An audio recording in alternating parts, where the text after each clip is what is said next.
నమస్తే, పొలిటికల్ వ్యాస్కు స్వాగతం. ఎన్నికల్లో ఓడిపోయిన తర్వాత బీఆర్ఎస్ పార్టీ పరిస్థితి పెనం నుంచి పొయ్యిలో పడ్డట్టుగా ఉంది. ఇప్పుడు ఏకంగా ఆ బీఆర్ఎస్ పార్టీని బీజేపీలో విలీనం చేస్తారు, లేదా పొత్తు ఏర్పాటు అవుతుంది, లేదా అందులో ఉన్న వాళ్ళందరూ ఇందులో జాయిన్ అవుతారు. ఇట్లా అనేక రకమైనటువంటి వాదనలు వినిపిస్తున్నాయి. దీనిపైన విశ్లేషణ చేసేందుకు మనతో పాటు సీనియర్ జర్నలిస్టు, అదేవిధంగా అనలిస్టు శ్రీనివాస్ గారు మనతో ఉన్నారు. నమస్తే శ్రీనివాస్ గారు. సార్, ఈ బీఆర్ఎస్ పార్టీది ఎందుకు ఒకేసారి సడన్గా ఏకంగా నిన్న మొన్న వార్తల్లో అయితే బీజేపీలో విలీనం అయిపోతుంది, వాళ్ళకి ఇంకా వేరే మార్గం లేదు, ఒక కవిత్వ విడుదల మాత్రమే బీఆర్ఎస్ పార్టీ లక్ష్యమా? అట్లానే కాదు సతీష్, ఇప్పుడు ఉన్న వాళ్ళందరూ కాంగ్రెస్లోకి వెళ్ళిపోతారనే ఒక భయం ఉంది. అవును. జనరల్గా బీజేపీకి కానీ బీఆర్ఎస్కి కానీ కాంగ్రెస్ అనేది ప్రధాన శత్రువు. అవును. మనం ఎటన్నా అయిపోండి, మేము కొట్టుకొని ఏమన్నా కానీ కాంగ్రెస్ మాత్రం పవర్లోకి రాకూడదు. ముఖ్యంగా రేవంత్ రెడ్డి అనేవాడు ఇప్పుడు సెంటర్కి వైఎస్ఆర్ లాగా తయారయ్యాడు. కాంగ్రెస్ పార్టీకి వైఎస్ఆర్ ఎట్లయితే అన్ని విధాల సెంటర్కి సపోర్ట్ చేసేవాడో సోనియా గాంధీ ఉన్నప్పుడు, అదే స్టైల్లో రేవంత్ రెడ్డి కూడా ఇప్పుడు కొంచెం ఎదుగుతున్నాడు. మన బయట ఎలక్షన్స్లో కూడా పాపులర్ అయ్యాడు, ప్రచారం చేశాడు. ఒక షర్మిల విషయంలోనే ఫెయిల్ అయ్యాడు.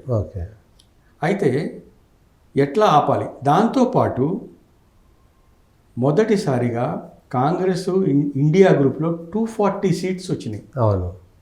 అంటే on an average half of the distance Rahul Gandhi travel చేయగలిగాడు. అవును. పప్పు అనుకున్నవాడు ఇప్పుడు పచ్చిమిరపకాయలాగా తయారయ్యాడు.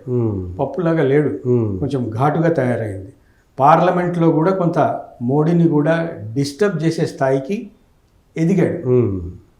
తన పవర్ఫుల్ ప్రసంగాలతోని కానీ ఉన్న ఫ్యాక్ట్స్తోని కానీ.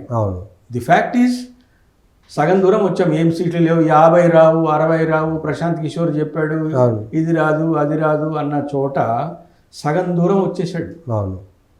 10 అటు ఇటు అయితే మళ్ళీ పవర్లోకి రావచ్చు. ఎప్పుడు పాలిటిక్స్లో ఎట్లా మారుతుంది, ఎవరి దగ్గరికి చేరుతారు, ఎవరిని కలుస్తారో తెలియదు. 10 మంది ఎమ్మెల్యేలు వెళ్ళిపోతారు అని అనుకున్నాం బీఆర్ఎస్ నుంచి, వెళ్ళిపోతున్నారు. ఇప్పుడు ఎటు పవర్ ఉంటే అటు వెళ్ళిపోతున్నారు. చంద్రబాబు నాయుడు దాదాపు అమ్మనా బూతులు మోడీని అమిత్ షాని తిట్టినవాడు ఇప్పుడు ఆయనే మళ్ళీ చక్రం తిప్పుతున్నాడు. కింగ్ మేకర్ అయిపోయాడు ఢిల్లీలో. ఇప్పుడు అతను కొంచెం అటు ఇటు జరిగితే వాళ్ళకి ఇబ్బంది. అమిత్ షా అంతటోడు ఢిల్లీ నుంచి స్పెషల్ ఫ్లైట్లో వచ్చి చంద్రబాబు నాయుడు ఇంట్లో రాత్రి ఆతిథ్యం స్వీకరించి, ఇప్పుడు చంద్రబాబు నాయుడిని పవన్ కళ్యాణ్ని ఇద్దరు చెరొకరు మోడీ అమిత్ షా భుజం మీద వేసుకొని తిరగాల్సిన పరిస్థితి వచ్చింది. ఆ పరిస్థితి ఇంకా దిగజారకుండా ఉండాలి అంటే స్టేట్స్లో మనం గట్టిగా అవ్వాలి. ఇప్పుడు ఇద్దరికీ అవసరం ఉంది. ఇంతకుముందు జరిగిన ఏదైతే ఒక కూలో ఫామ్ హౌస్లో జరిగినప్పుడే ఇదే ప్రయత్నం చేశారు ఇండైరెక్ట్గా, ఎమ్మెల్యేలను తీసుకుందాం, ఎమ్మెల్యేల పోచింగ్ అప్పుడు జరగలేదు. ఇప్పుడు ఎమ్మెల్యేలు పోచింగ్ కాదు, డైరెక్ట్గా వచ్చే పరిస్థితి ఉంది. ఆ ప్రయోగం వికటించింది ఫోన్ ట్యాపింగ్ వల్ల. ఇప్పుడు ఈజీగా ఉంది పరిస్థితి. ఇప్పుడు అవసరం వాళ్ళది. వాళ్ళు కింది మెట్టు మీద ఉన్నారు, బీజేపీ పై మెట్టు మీద ఉంది. తెలంగాణ సిచ్యువేషన్లో తెలంగాణలో పవర్లోకి రావాలి అని ఇక్ష్వాకుల కాలం నుంచి, నరేంద్ర కాలం నుంచి ఈసారిగా మనమే పవరు, ఈసారి మనమే పవర్, నరేంద్ర నుంచి నరేంద్ర మోడీ దాకా మనమే పవర్లోకి వస్తున్నామంటాడు. ఎవడో కూడా మధ్యలో పడతాడు. టీడీపీ అయినా మధ్యలో పడుతుంది, బీఆర్ఎస్ అయినా మధ్యలో పడుతుంది. ఇప్పుడు కొంత పరిస్థితి అనుకూలంగా ఉంది. ఏదైతే బీఆర్ఎస్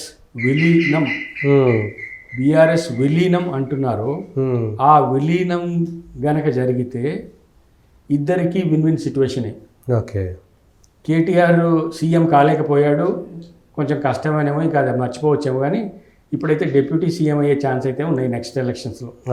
ఒకవేళ కలిస్తే మాత్రం డెఫినెట్గా పవన్ కళ్యాణ్కి ఇచ్చినట్టు ఇతనికి. ఎందుకంటే మీరు ఏ రకంగా ఆలోచించినా బీజేపీ కన్నా 10 times క్యాడర్, ఇన్ఫ్లుయెన్స్, రిసోర్సెస్, లోకల్గా లాజిస్టిక్స్, ఆటోమేటిక్ 10 ఏళ్ల పాటు అధికారంలో ఉన్న పార్టీ బీఆర్ఎస్. కేసీఆర్ కొంత అందరికీ ఏమంటారు, కొంత ఫ్రీ హ్యాండ్ కూడా ఇచ్చాడు. ఎక్కడదక్కడ మీరు చేసుకోండిరా బాబు అన్నట్టుగానే ఉంది. ఎమ్మెల్యేలు అట్లా చేసే కొంత చెడిపోయి పరిస్థితి వికటించింది. At the same time Congress వాళ్ళు కూడా బాగా గ్యాలపింగ్లో ఉన్నారు, స్పీడ్లో ఉన్నారు, మంచి ఊపులో ఉన్నారు, 10 మందిని తీసుకున్నారు, ఎమ్మెల్సీలను తీసుకున్నారు. రేపు ఇంకెవరిని తీసుకుంటారో తెలియదు. సో అట్లా జీరో అయ్యే కన్నా బీజేపీతోని కలిస్తేనే కొంత బెటర్, విన్ విన్ సిచ్యువేషన్ ఉంటుంది. వాళ్ళు పవర్లో ఉన్నట్టు ఉంటుంది, వీళ్ళు పవర్లో ఉన్నట్టు ఉంటుంది. దానికి తోడు ఈ కేసులు, కరప్షన్ కేసులు, ఫోన్ ట్యాపింగ్ కేసులు, కవిత లిక్కర్ కేసు, ఇవన్నీ వాళ్ళ పరంగా ఎలిగేషన్స్ కావచ్చు, మిగతా వాళ్ళ పరంగా కాకపోవచ్చు. ఆమెని ఢిల్లీ ఎలక్షన్స్ కోసం కేజ్రీవాల్ వ్యతిరేకంగా అప్రూవర్ కమ్మని రిక్వెస్ట్ చేస్తున్నారు. ఆమె అప్రూవర్ అయ్యేలాగా లేదు. అట్ ది సేమ్ టైం వీళ్ళకేంటి, ఎట్లయినా మన సిస్టర్ని విడిపించుకోవాలి. మొన్నైతే రేవంత్ రెడ్డి చాలా పరుగు తీశాడు, మాట్లాడితే మీలాగా జైల్లో లేదు, నెక్స్ట్ మీరే జైలుకి పోతారని. ఎంతో ఇబ్బందిగా ఉంది ఆ పరిణామం. ఒకసారి ఏదేమైనా ఆమె జైలు నుంచి బయటకు వస్తే వీళ్ళకి కొంత హాయిగా ఉంటుంది, కొంత ఊపిరి పీల్చుకునే పరిస్థితి ఉంటుంది. ఇప్పుడైతే ఐసీయూలో ఉన్నట్టుగానే ఉంది. ఏ టైంలో ఎవడు పోతాడో తెలియదు, ఏ టైంలో ఎవడు వస్తాడో తెలియదు, ఏమవుతుందో తెలియదు, ఎవరెవరితో మాట్లాడుతున్నారో తెలియదు. లాబీల్లో మామూలుగా ఛాయ్ దగ్గర మాట్లాడినా వెళ్ళిపోతున్నారని అంటున్నారు. జస్ట్ లాబీలో ఇట్లా మొహాలు చూసుకొని హలో అని అనుకున్నా కూడా, మనం పాత కాపలేమే కదా టీడీపీలో అని అనుకున్నా కూడా, లేకపోతే మా కూతురు పెళ్ళి ఉంది మీరు తప్పకుండా రావాలని చెప్పినా కూడా, ఇదేదో అయిపోయిందిరా ఇక మనవాడు ఈడు వెళ్ళిపోయాడను అట్లాంటి పరిస్థితి ఉంది.